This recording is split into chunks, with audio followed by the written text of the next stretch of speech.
시간이 되었습니다. 우리 충만이라고 하는 찬양 함께 고백하겠습니다. 무명이어도 공허하지 않는 것은 예수 안에 난 만족함이라. 가난하여도 부족하지 않는 것은 예수 안에 오직 나는 부요함이라. 고난 중에도 견뎌낼 수 있는 것은 주의 계획 믿기 때문이라. 실패하여도 일어설 수 있는 것은 예수 안에 오직 나는 승리함이라. 난 예수로 충만하네. 난 예수로 충만하네. 난 예수로 충만하네. 영원한 왕 내 안에 살아계시네. 내 몸 약해도 낙심하지 않는 것은 예수 안에 난 완전함이라. 화려한 세상 부럽지 않는 것은 난 예수로 충만함이라. 난 예수로 충만하네. 세상에 얻은 것들도 부럽지 않네. 난 예수로 충만하네. 영원한 왕 내 안에 살아계시네. 난 예수로 충만하네. 세상 모든 풍파도 두렵지 않네. 난 예수로 충만하네. 영원한 왕 내 안에 살아계시네. 난 예수로 충만하네. 세상 모든 풍파도 두렵지 않네. 난 예수로 충만하네.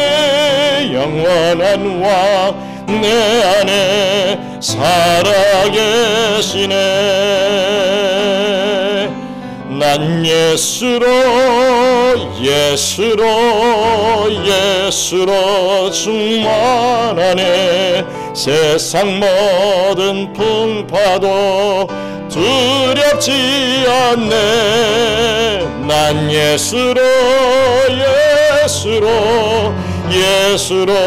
충만하네. 영원한 왕 내 안에 살아계시네. 영원한 왕 내 안에 살아계시네.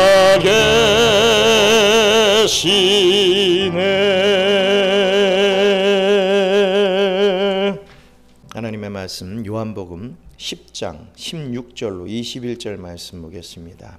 요한복음 10장 16절로 21절 말씀 함께 한 목소리로 봉독하겠습니다.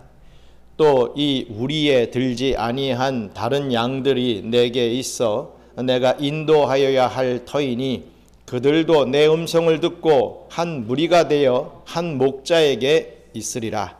내가 내 목숨을 버리는 것은 그것을 내가 다시 얻기 위함이니 이로 말미암아 아버지께서 나를 사랑하시느니라.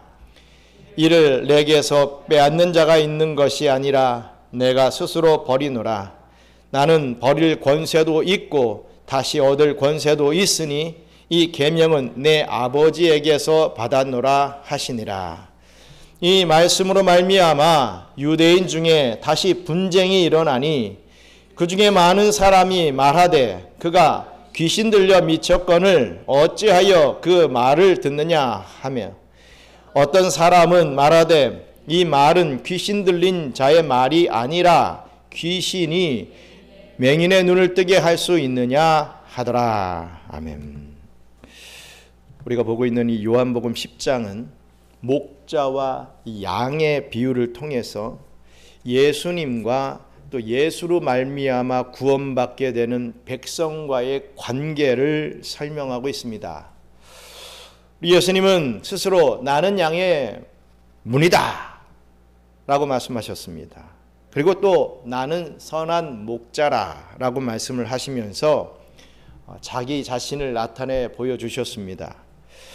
특별히 양을 위해 목숨을 바치는 목자이기에 또 이 양의 전부를 알고 관계하시는 그런 목자이기에 예수님은 이 칼로 싼 목자다라고 했습니다. 즉 아름답고 멋지며 정말 매력 있는 목자가 되시는 분이 바로 예수님이다 라고 하는 것을 지난 시간에 살펴봤죠.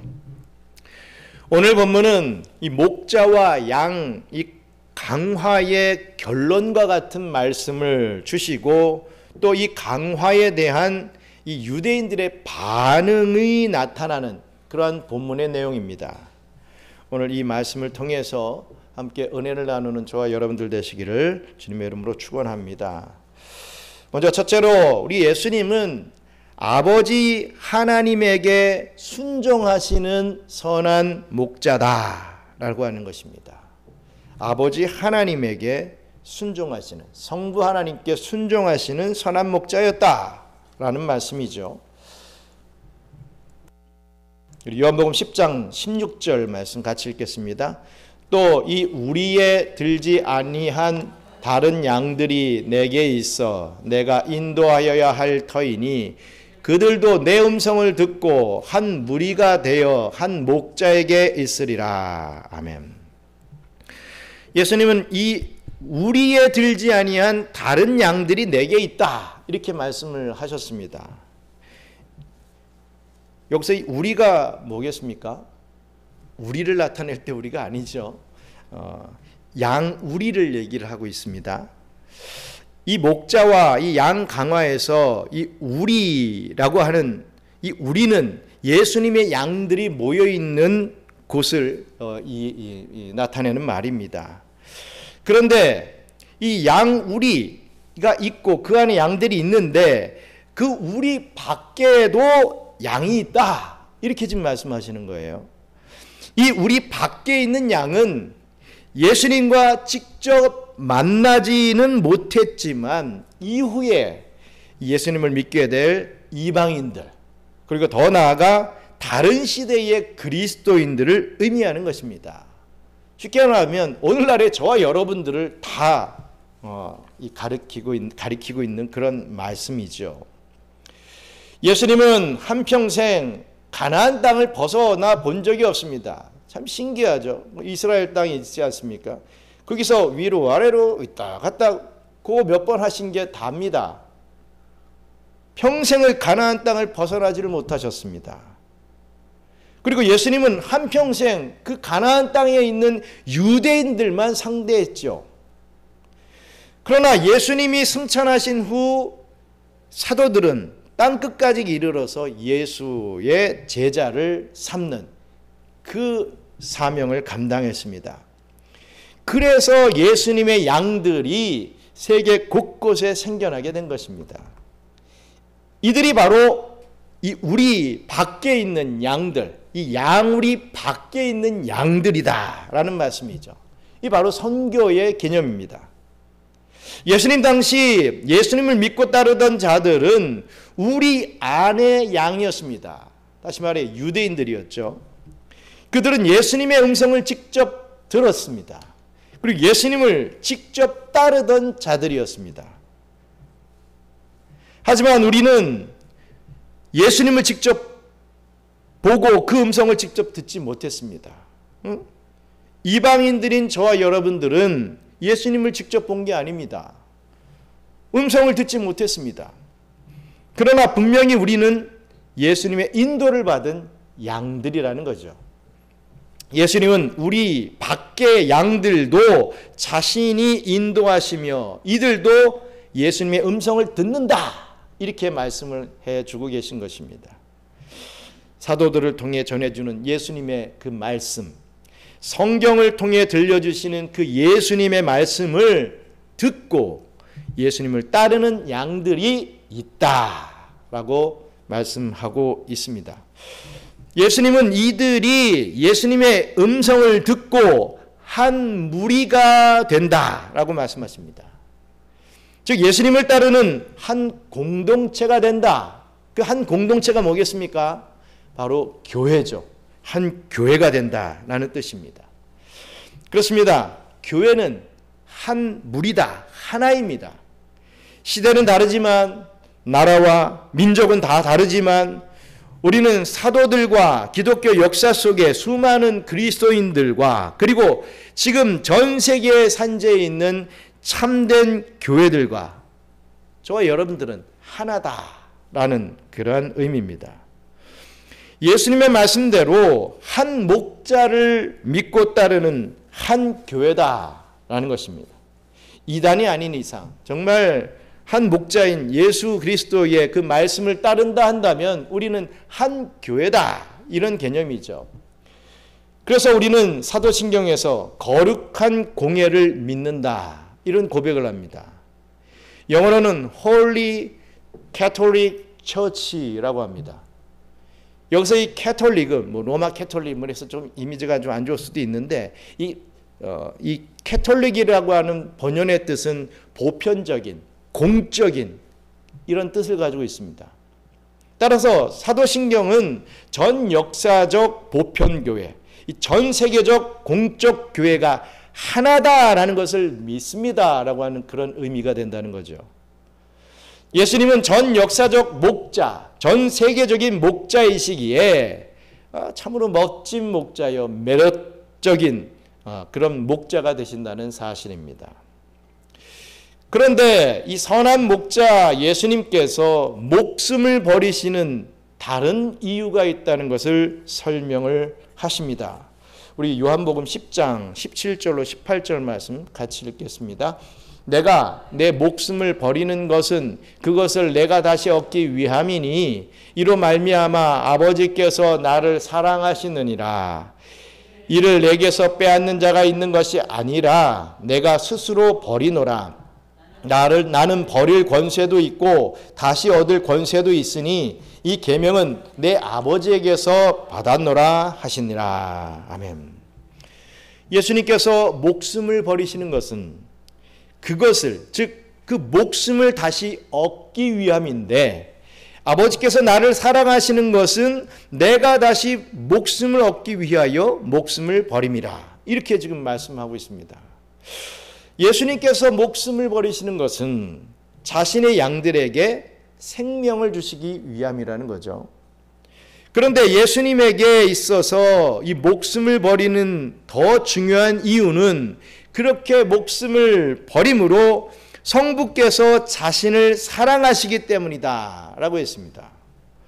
성부와 성자께서는 영원 전부터 서로 뭐하는 관계다? 사랑하는 관계였습니다. 이 사랑의 관계를 가지셨죠. 그리고 성부와 성자는 서로 충분한 알미 있었습니다. 기노스코라 했죠. 이 기노스코란 말은 부부간의 암, 이런 정도의 알을 얘기한다고 했습니다. 그만큼 정말 디테일하게 잘 알 수 있는 그런 충분한 알의 이 관계를 가지셨다라는 것입니다. 그래서 15절에 아버지가 나를 아시고 나도 아버지를 안다, 이런 말씀을 하시는 이유가 그겁니다. 아버지가 나를 알고 나도 아버지를 안다. 성부의 구원 계획을 아신다는 거죠. 누가요? 우리 예수님이 성부의 구원 계획을 아셨다. 또 아버지에게 사랑받으셨고 또 아버지를 사랑하셨기 때문에 기꺼이 아버지의 뜻에 순종하셔서 이 땅에 오셨고 또 고난을 당하셨고 결국에는 목숨까지 버리셨다라고 하는 개념입니다. 그래서 예수님은 오늘 본문 18절에 이를 내게서 빼앗는 자가 있는 것이 아니라 내가 스스로 버리노라 이런 말씀을 하십니다. 예수님은 자발적으로 이 고난과 죽음을 선택하셨습니다. 절대로 성부의 강요가 아니었죠. 성부를 아시고 사랑하시는 성자의 그 자발적인 순종이었다라는 사실입니다. 이런 과정 속에서 우리 성자 예수님은 양들을 위하여 목숨을 버리시고 양들을 구원하시는 것입니다. 이런 맥락에서 볼 때 우리의 구원은 삼위 하나님의 그 사랑과 온전한 알매 관계, 이 하나님의 행복한 코이노니아로 이 초대받는 것에 있다라는 것을 깨달을 수가 있습니다. 예수 그리스도께서 우리와 연합하셔서 우리 대신 죽으시고 우리 대신 부활하심으로써 우리를 삼위 하나님의 교제 속으로 끌어오시는 것, 그게 바로 구원이라는 거죠. 내가 사망해서 구원받는다, 이 정도의 개념에서 우리는 그냥 것이 아니라 우리의 구원이라는 것은 삼위 하나님의 교제 안에 들어간다 라고 하는 그런 의미가 있다는 것입니다. 그래서 우리는 이 하나님의 행복, 이 하나님의 기쁨, 하나님의 사랑을 점점 더 누리게 된다는 것입니다. 그런데 이렇게 삼위 하나님께서 나누시는 행복과 또 기쁨과 이 사랑의 교제는 무엇으로 이루어진다? 그 요소가 있습니다.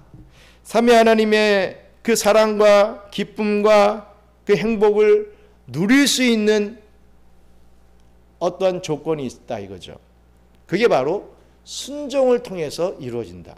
왜? 성부 하나님, 성자 예수님, 또 성령님 다 순종하는 관계로 이루어졌기 때문에 그렇습니다. 성자가 성부에게 순종함으로 또 성령도 성부와 성자에게 순종함으로 서로에게 영광과 복과 또 기쁨과 사랑을 우리 삼위 하나님은 나누신다는 거죠. 그러니 우리의 삶에도 당연히 순종이라는 요소가 나오는 것 당연한 것 아니겠습니까? 그냥 무조건 말씀에 순종해라 순종해라 순종해라 이런 개념이 아니라 우리가 왜 순종해야 하느냐, 삼위 하나님이 그 순종이라고 하는 요소로 서로 교제하시며 사랑을 나누시기 때문에 그 안으로 들어가는 구원받는 우리는 당연히 순종의 모습이 보여져야 된다라는 말씀입니다. 밑도 끝도 없이 어떤 말에 그냥 복종하고 순종하는 게 그냥 순종이 아니라 성부, 성자, 성령 하나님의 그 코이노니아로 들어가는 그러한 마음의 자세가 순종의 자세다. 이런 말씀을 하고 있는 것입니다. 히브리서 기자는 이렇게 이것을 설명을 합니다. 우리 히브리서 5장 8절로 9절 말씀 같이 읽겠습니다. 그가 아들이시면서도 받으신 고난으로 순종함을 배워서 온전하게 되셨은즉 자기에게 순종하는 모든 자에게 영원한 구원의 근원이 되시고. 아멘. 예수님은 하나님의 아들이시오 하늘 영광을 가지신 하나님이셨지만 성부에게 순종하셔서 기꺼이 그 고난을 받아내셨습니다. 그래서 온전한 구주가 되셨다라는 거죠. 따라서 자기에게 순종하는 모든 자에게 뭐가 된다고요? 구원의 근원이 되어주셨다라고 성경은 지금 밝히고 있습니다. 그러므로 예수님을 믿는 자와 믿는 저와 여러분들, 예수님을 믿는 저와 여러분들의 삶에 나타나는 구원의 표징이 있다 이거죠. 우리의 모습 속에서 어떤 것이 구원의 표징이 되느냐? 아, 저 사람은 정말 구원받은 하나님의 백성이 맞구나 라고 하는 그 표징이 될 수 있냐는 것은 바로 하나님의 말씀에 대한 순종의 모습이 있느냐 없느냐에 따라서 이 판가름 난다라는 그런 말씀입니다. 억지로 하는 순종을 얘기하는 것이 아닙니다. 하기 싫은데 벌 받을까 봐, 아유 천국에 못 갈까 봐, 그런 순종을 얘기하는 게 아닙니다.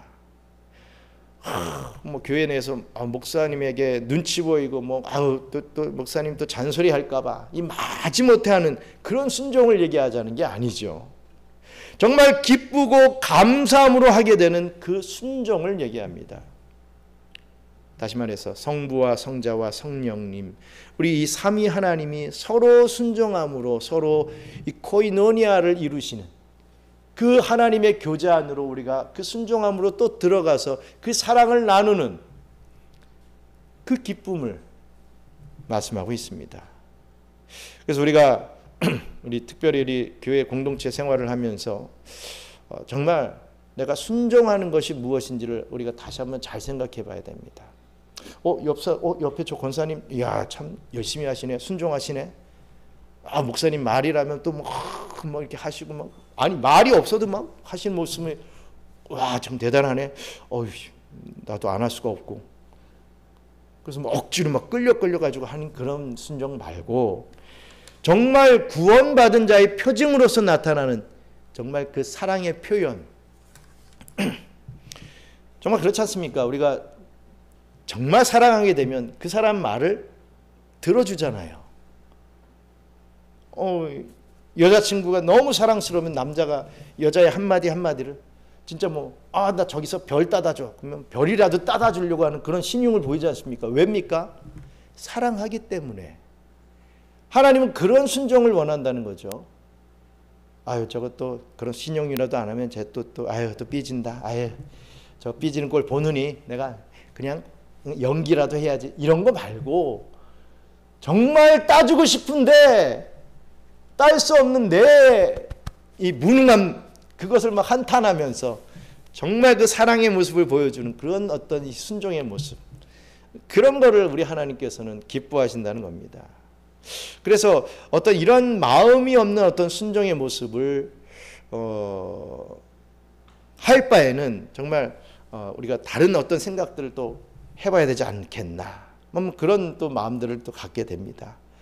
어쨌든 기쁘고 감사함으로 하는 순종의 모습을 우리 경양 선교교회에서는 점점 그런 모습이 좀 많아질 수 있는 그런 은혜가 있기를 주님의 이름으로 축원합니다.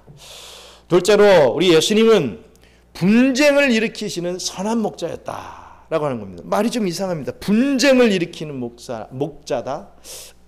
참 좀 이상한 말이지만 우리 한번 본문 말씀 요한복음 10장 19절로 21절 같이 읽겠습니다. 이 말씀으로 말미암아 유대인 중에 다시 분쟁이 일어나니 그 중에 많은 사람이 말하되 그가 귀신 들려 미쳤거늘 어찌하여 그 말을 듣느냐 하며, 어떤 사람은 말하되 이 말은 귀신 들린 자의 말이 아니라 귀신이 맹인의 눈을 뜨게 할 수 있느냐 하더라. 예수님께서 목자와 양의 비유의 이 강화, 이 말씀을 마치시자 이 말씀을 듣던 유대인들은 어떤 모습을 보입니까? 분쟁이 일어났다 라고 분명히 19절에 이 말씀으로 말미암아 유대인 중에 다시 분쟁이 일어나니, 이렇게 지금 말씀하고 있습니다. 여러분, 성경을 보시면 항상 예수님의 강화가 맞춰지시면, 이 예수님이 말씀을 다 증거하고 난 다음에 보여지는 현상이 분쟁입니다. 분쟁이 일어납니다. 오늘 이 본문에서도 지금 마찬가지로 분쟁이 일어나고 있습니다. 유대인 중에 많은 사람들이 예수님의 이 말을 듣고 저가 귀신 들려 미쳤거늘 어찌하여 그 말을 듣느냐, 이렇게 말을 합니다. 비난하죠. 비판을 하고 있습니다. 많은 사람, 즉 다수의 사람들이 예수님을 귀신 들린 자로 취급했습니다. 왜냐하면 예수님의 이 말씀을 신성모독으로 여겼기 때문이죠. 구약 성경을 잘 알고 있는 유대인들은 여호와 하나님이 자신들의 목자라고 생각했습니다. 하나님께서 우리의 목자다, 이런 말이죠. 시편 23편 1절에 보시면 여호와는 나의 목자시니 내가 부족함이 없으리로다. 라고 하는 그 말씀과도 맞습니다. 그리고 에스겔이 예언한 목자에 대한 예언도 마찬가지의 개념입니다. 우리 에스겔서 34장 14절 15절 같이 또 읽겠습니다. 좋은 꼴을 먹이고 그 우리를 이스라엘 높은 산에 두리니 그것들이 그곳에 있는 좋은 우리에 누워있으며 이스라엘 산에서 살찐 꼴을 먹으리라. 내가 친히 내 양의 목자가 되어 그것들을 누워있게 할지라. 주 여호와의 말씀이니라. 그렇습니다. 즉 구약의 예언은 여호와 하나님이 유대인들의 목자가 되어주신다라고 하시는데, 아니 갑자기 예수라는 자가 나타나서 이 구약의 예언을 상기시키면서 생뚱맞게 내가 선한 목자라 이렇게 말을 하니, 주장을 하니, 어떻게 자기를 하나님으로 여기는가? 예수라는 저작자가 무엇이길래 자기를 하나님이라고 하는가? 하면서 분노했던 것입니다. 그리고 하나님을 자기 아버지라고 표현을 하고, 자기는 아버지의 뜻에 따라 양을 위하여 목숨을 버릴 것이고, 그리고 그 목숨을 도로 찾을 것이다 라고 하는 이 말도 이 유대인들은 이해할 수가 없었던 것입니다. 그저 인간으로밖에 보이지 않는 이 시골 동네 이 나사렛 출신 목수 주제에, 그리고 예수의 육신의 아버지가 요셉이라는 것을 다 알고 있건만 하나님을 자기의 아버지라고 부르니 이들은 분노할 수밖에 없었던 것입니다. 그래도 예수님의 말씀에 그래도 어느 정도 신비함과 또 영적인 것이 느껴졌던 것인지, 그래서 예수님을 귀신 들린 자다 이렇게 표현했던 것입니다. 예수님은요 참으로 여러 번 이런 모욕을 당하셨습니다. 예수님께서 보지 못하는 자, 또 듣지 못하는 자, 또 말하지 못하는 자들을 고치시자 바리새인들은 이런 말을 하죠. 우리 마태복음 12장 24절 같이 읽겠습니다. 바리새인들은 듣고 이르되 이가 귀신의 왕 바알세불을 힘입지 않고는 귀신을 쫓아내지 못하느니라 하거늘. 아멘. 하늘의 왕이신 성자께서 이런 수치와 모욕을 당하신 것입니다. 귀신의 왕 바알세불을 힘입었다. 이따위 말을 들었다는 거죠. 얼마나 수치입니까? 얼마나 모욕입니까? 하지만 반면에 또 일부 사람들은 예수님의 반대편에 쓴 것이 아니라 예수님 편을 드는 사람도 있었다는 것입니다. 항상 이런 분쟁이 일어나게 되더라 이거죠. 이 말은 귀신 들린 자의 말이 아니라 라고 했습니다. 귀신이 맹인의 이 눈을 뜨게 할 수 있느냐 이렇게 반문하면서 말입니다. 물론 이 표현만으로 이들이 예수님을 온전히 믿고 따랐다 이렇게 보기에는 무리가 있습니다. 하지만 예수님의 말씀에 그래도 귀를 기울이고 그 말씀의 신령함을 좀 느끼며 예수님에 대한 긍정적인 마음을 가진 사람들도 있었다는 거죠. 다 반대하고 다 무시하고 다 핍박한 것이 아니라 그 중에서 몇몇 자들은 예수님 편을 드는 자들이, 예수님께 관심을 갖는 자들이 분명히 있었더라라는 말씀입니다. 아무튼 이렇게 예수에 대해 부정적인 판단을 하는 사람과 긍정적인 판단을 하는 사람 간에 분쟁이 일어났던 것입니다. 이 분쟁은 22절 아래에서도 계속해서 이어지게 됩니다. 근데 참으로 역설적이게도 선한 목자 예수님은 이렇게 사람들 간의 분쟁을 일으킵니다. 아니 선한 목자신데 분쟁을 일으킨다? 좀 이해가 좀 안 되는 그런 부분이 있습니다. 예수님은 평화의 왕이시자 그분이 평화의 왕이신데 어떻게 그분이 있는 곳에는 항상 싸움과 갈등이 일어나냐라는 말씀입니다. 여러분 교회 나오면 다 편안하고 모든 게 다 사랑이 넘치고 모든 의견이 다 하나로 일치되고 다 맞는 것 같습니까? 아니 그렇지 않더라 이거죠. 오늘날의 우리들의 이 신앙의 삶만 봐도 그렇지 않더라 이겁니다. 평화의 왕이시지만 그분이 있는 곳에는 항상 싸움과 갈등이 있다 이거죠. 예수님의 말씀이 선포되면요, 그분을 따르는 양과 그분에 반대되는 염소의 구분이 일어나기 때문에 그렇습니다. 그래서 예수님은 이러한 말씀을 하고 계십니다. 우리 마태복음 10장 34절로 36절 읽겠습니다. 내가 세상에 평화를 주러 온 줄로 생각하지 말라.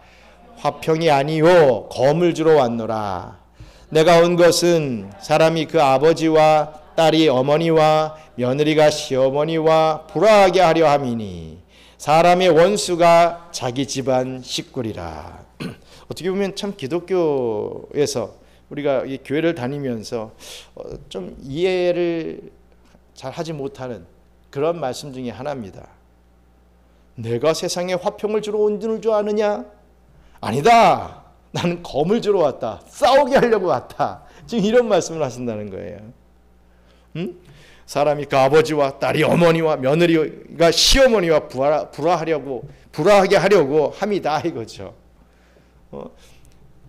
더 나아가서 사람의 원수가 자기 집안 식구다까지 이렇게 참으로 이상한 말씀을 해주십니다. 그렇습니다. 우리 예수님은 화평이 아닌 검을 주러 오셨습니다. 그래서 가족이 불화되고 원수가 되게 하신다라는 것입니다. 자기가 예수 믿는다고 또 하면서도 예수 믿으라고 하면서도 그렇게 하면 또 불화가 온다는 겁니다. 그래서 많은 사람들 중에 난 그래서 교회 못 갑니다. 우리 이 혈육들은 대대손손 다 무당 가정인데 불교를 믿는데 내가 교회 나가면 우리 가정에 불화가 있습니다 하면서 그 불화가 있을 것을 무서워해서 교회 못 나가겠습니다. 이렇게 핑계를 대는 변명을 하는 우리 사람들이 또 얼마나 많이 있습니까? 우리 주변에 너무나도 많지 않습니까? 우리 가정이 화목하기 위해서 화평하기 위해서 나는 교회 못 나갑니다. 이렇게 말하는 사람들이 많다 이거죠. 어찌됐든 선한 목자의 이미지와는 너무나도 어울리지 않는 말씀을 지금 하고 계십니다. 화평의 예수님께서, 이 평화의 예수님께서 왜 이런 분쟁을 자꾸만 주시는 것이겠습니까? 지금 당장은 이해하기가 쉽지 않지만 진정한 평화를 주시기 위함이라는 것은 우리가 알아야 할 것입니다. 여러분, 왜 우리나라 대한민국은 군대를 양성합니까? 또 군대가 탱장탱장 놀고 있는 게 아니라 계속 훈련을 하죠. 전쟁 준비를 합니다. 이번에 국군의 날에 시가 행진을 보니까 그 어느 때보다도 엄청난 무기들과 이 군사력들이 정말 유감없이 뽐내는 그러한 모습들을 봤습니다. 그런 걸 보면서 우리나라가 이렇게 막강한 나라구나 좀 느끼지 않았습니까? 왜 그런 전쟁 준비를 해야 합니까? 그 이유는 진정한 평화를 위해서 전쟁 준비를 하는 것입니다.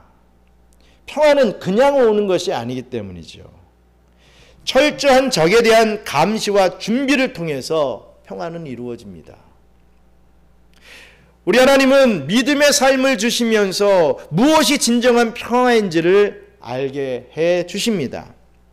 여러분, 바벨탑을 쌓던 사람들은 평화로웠습니다. 보이는 것은 참 평화롭다 이렇게 생각이 됐을 것입니다. 그들은 이르기까지 얘기했습니다. 제가 읽겠습니다. 창세기 11장 4절을 보시면 또 말하되 자 성읍과 탑을 건설하여 그 탑 꼭대기를 하늘에 닿게 하여 우리 이름을 내고 온 지면에 흩어짐을 면하자 하였더니 라고 했습니다. 그냥 보기만 하면 얼마나 멋진 동맹입니까? 그러나 이들은 하나님 없는 평화를 추구했습니다. 그래서 우리 하나님은 이들의 언어를 혼잡하게 만드셔서 그들을 분리시켜버렸죠. 하나님 없는 가짜 평화이기 때문에 그렇게 하셨던 것입니다. 여러분, 분쟁은 하나님의 백성과 이 하나님 백성 아닌 자들의 구별입니다. 우리 마태복음 3장 12절도 제가 읽겠습니다. 손에 키를 들고 자기의 타작마당을 정하게 하사 알곡은 모아 곡간에 드리고 쭉정이는 꺼지지 않는 불에 태우시리라. 아멘. 우리 하나님은요, 우리를 키즈라고 계신다라고 했습니다. 그래서 쭉정이는 태우고 알곡은 남기신다는 거죠. 여러분 참 무서운 현실입니다. 현실은 참 냉정한 것이죠. 앞으로 잘 될 거야, 앞으로 아무 일 없을 거야가 아니라는 거죠.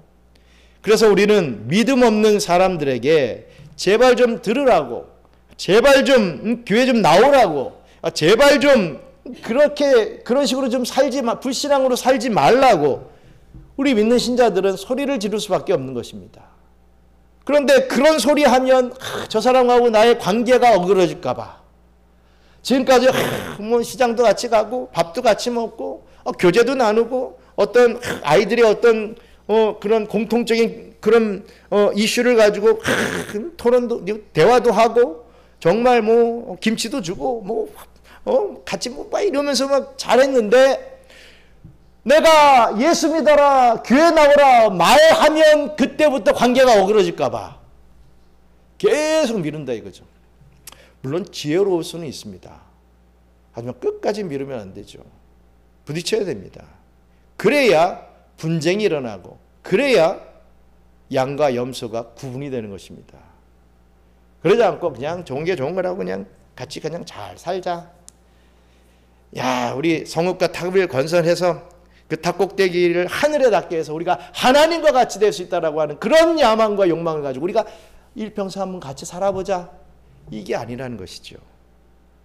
우리 하나님은 그러한 하나님 없는 화평, 하나님 없는 평화를 원하시는 분이 아니라는 사실입니다. 우리는 소리를 질러야 되죠.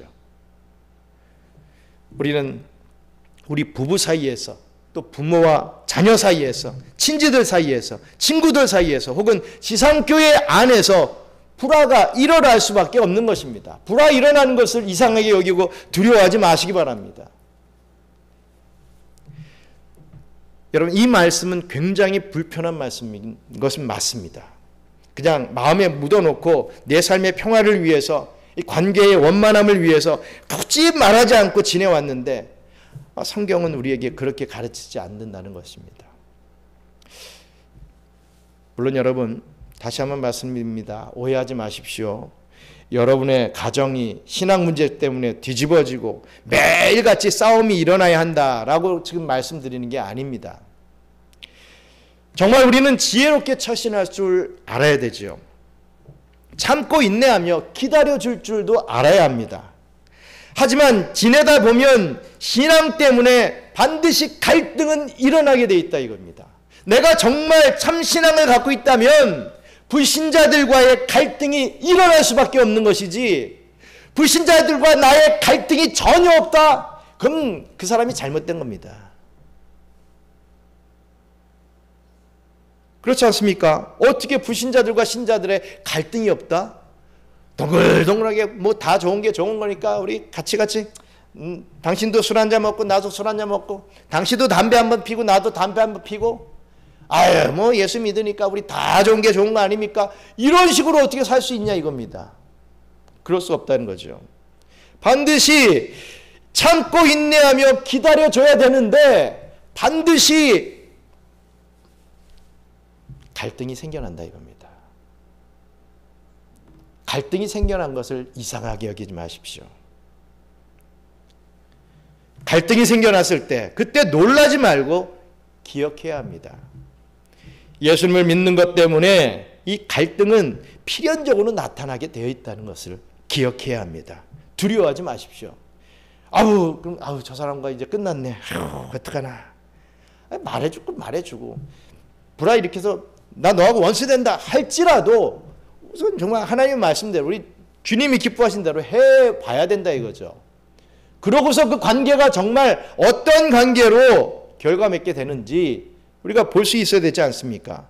항상 참고 인내하고 항상 기다려만 주면 또 안 되는 건 아니겠습니까? 그러다가 주님 오셨을 때 야, 너 때문에 쟤 구원 못 받았어? 뭐 말이라도 그런 책망을 들으면 정말 그 사람을 위한 것일까요? 아닙니다. 그냥 나 자신의 지극히 개인적인 이기주의적인 모습을 생활한 것입니다.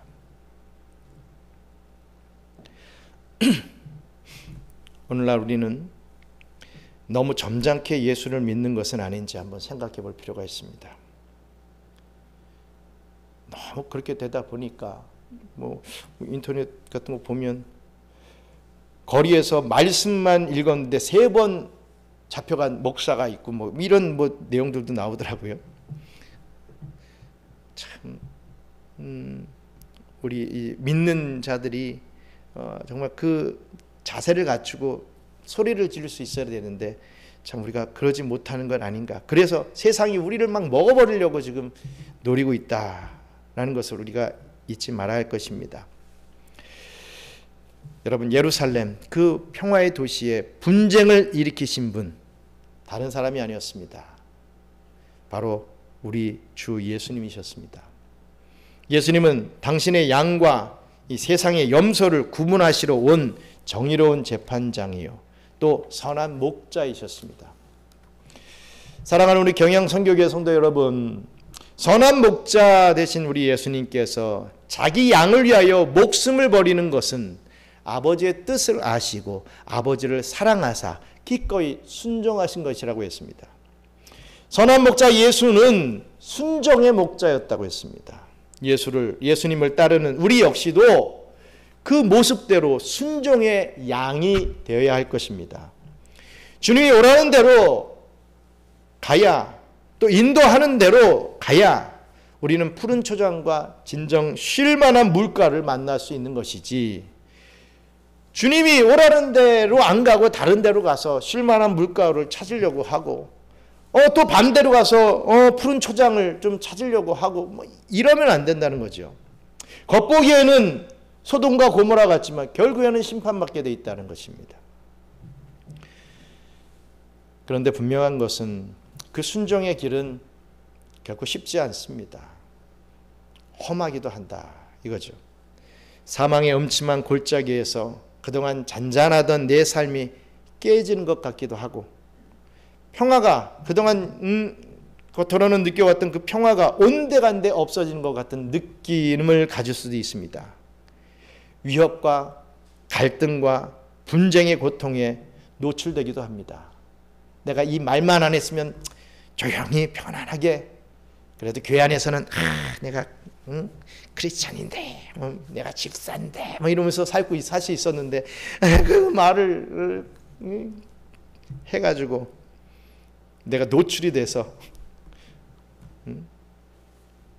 이 위협과 갈등과 분쟁의 고통에 노출이 됐다, 이렇게 생각을 하기 쉽습니다. 그러나 염려하지 마시기 바랍니다. 왜입니까? 주의 지팡이와 막대기가 우리를 안위하시기 때문이죠.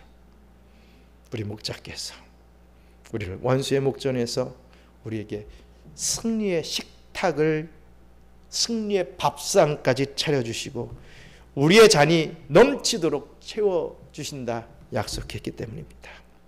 그래서 우리는 위협과 갈등과 분쟁의 고통도 이겨낼 수 있어야 되는 것입니다. 그러니 이 믿음을 가지고 선한 목자이신 우리 예수님을 순종함으로 따라가는 저와 여러분들이 되시기를 주님의 이름으로 축원합니다. 우리 몇 가지 기도하고 주기도 오늘 마치겠습니다. 여러분, 신앙생활하면서 나에게 어떤 분쟁이 없다, 한번 잘 생각해 보십시오. 그 분쟁을 나는 어떻게든 피하려고 하며 살아가지는 않았는가? 정말 그게 진정한 크리스찬의 삶일까? 아무런 문제가 생기지도 않고 아무런 이 사람과의 어떤 교제 속에서, 특히 불신자들과의 교제 속에서 그 어떠한 이 분쟁도 생기지 않고 내가 그 불신자들과 잘 지내고 있다? 그 불신자가 나를 너무나도 좋아하고 있다?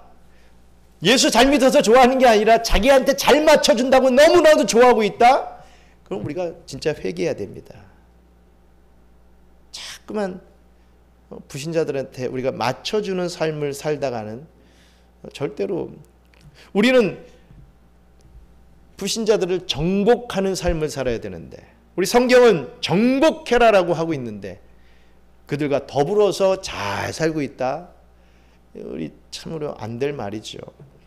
우리의 생활을, 우리의 삶, 우리의 신앙생활을 한번 되돌아보면서 나의 삶이 어떤 그런 좀 전투적인 그런 부분이 전혀 없다 한다면 주님, 성령의 검, 정말 우리가 이 전쟁을 치를 수 있는 그런 준비를 하게 하시고 또 그 분쟁을 통해서 우리 주님을 증거할 수 있는 그러한 용사될 수 있게 해달라고, 맨날 그냥 주님의 뒤에 숨어가지고 주님의 그냥 옷자락만 붙잡고 아휴 이것만 잡아도 너무나도 감사합니다.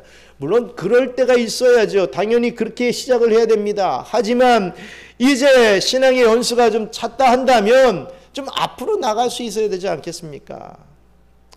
항상 나의 어떤 문제 때문에 고민하고 이러는 게 아니라 주를 위하여서 우리가 좀 헌신해 나갈 수 있는 진정한 순종의 모습을 보여줄 수 있는 그런 용사 될 수 있게 해달라고, 지금 이 자리에서만큼이라도 우리가 다시 한번 각오를 다지는 그런 기도 올려드렸으면 좋겠습니다. 함께 기도하겠습니다. 소리내서 기도하겠습니다. 감사합니다. 하나님, 정말 우리가 예수님을 믿는다고 하면서도 예수 믿은 지 10년, 20년, 30년이 넘었다고 하면서도 항상 뒤에서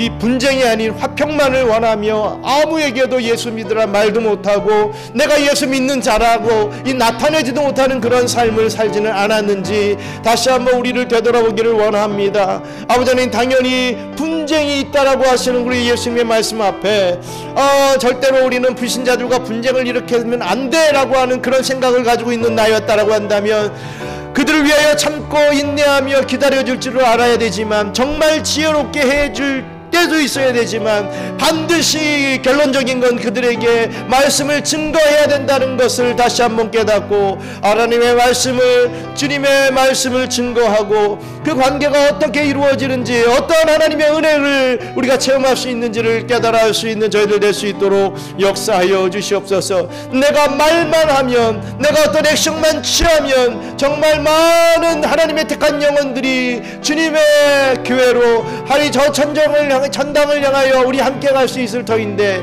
내가 말을 안해서 계속해서 미뤄지고 있는 것은 아닌지를 다시 한번 깨닫게 도와주시고, 아버지 하나님, 그 관계가 깨어지는 게 두렵다면 더 그에게 더 사랑을 베풀고 더 본을 보여줄 수 있는 그런 모습으로 더 다가갈 수 있도록 우리들을 일깨워 주시옵소서. 감사합니다. 하나님, 우리 주님은 절대로 화평을, 이 평화를 주러 오신 분이 아니라 검을 주러 왔다라고 하신 그 말씀을 오늘 저희들의 심령에 담기를 원합니다. 정말 주님께서 주신 그 검이 저희에게 있는지, 정말 그 검을 휘두르고 있는지, 아니면 거의 모셔서 녹이 쓸 대로 쓸 때까지 그냥 칼집에서 칼을 뽑기도 힘들 정도로 그렇게 뻑뻑해진 것만 보관하고 있는 것은 아닌지 우리가 다시 한번 되돌아보게 해주시고, 정말 우리 주님의 말씀대로 우리가 분쟁이 일어난다 할지라도, 대립이 생긴다 할지라도 주의 복음을 증거하고 정말 하나님의 백성이다 한다면 반드시 구원받는 길로 나오게 된다는 것을 믿고 우리 함께 기뻐할 수 있는, 그 영혼이 돌아오는 것을 보며 우리 함께 기뻐할 수 있는 저희들 될 수 있도록 축복해 주시옵소서. 그 일에 우리 경양 선교교회가 쓰임받기를 원합니다. 이제 참으로 많은 한인들이 이곳으로 몰려들 터인데 이것이 말이 됩니까? 정말 이 수비라는 곳에 우리 하나님께서 왜 이러한 엄청난 은혜를 베풀어 주신 것입니까? 그 중심에 우리 경양 선교교회가 있습니다. 우리가 그 역할을 감당할 수 있어야 되지 않겠습니까? 잘 준비될 수 있게 도와주시고, 그냥 사람만 많아지는 교회가 아니라 정말 믿음의 공동체요, 하나님 앞에 정말 영광 올려드리며 그 사랑을, 그 교제를 함께 나눌 수 있는 그러한 우리 경양 선교교회와 성도들 될 수 있도록 축복해 주시옵소서. 감사를 드리며 오늘 말씀 예수님 이름으로 기도드리옵나이다. 아멘. 주기도문으로 마치겠습니다. 하늘에 계신 우리 아버지여, 이름이 거룩히 여김을 받으시오며 나라가 임하시오며 뜻이 하늘에서 이룬 것 같이 땅에서도 이루어지이다. 오늘 우리에게 일용할 양식을 주시옵고, 우리가 우리에게 죄 지은 자를 사하여 준 것 같이 우리 죄를 사하여 주시옵고, 우리를 시험에 들게 하지 마시옵고 다만 악에서 구하옵소서. 나라와 권세와 영광이 아버지께 영원히 있사옵나이다. 아멘.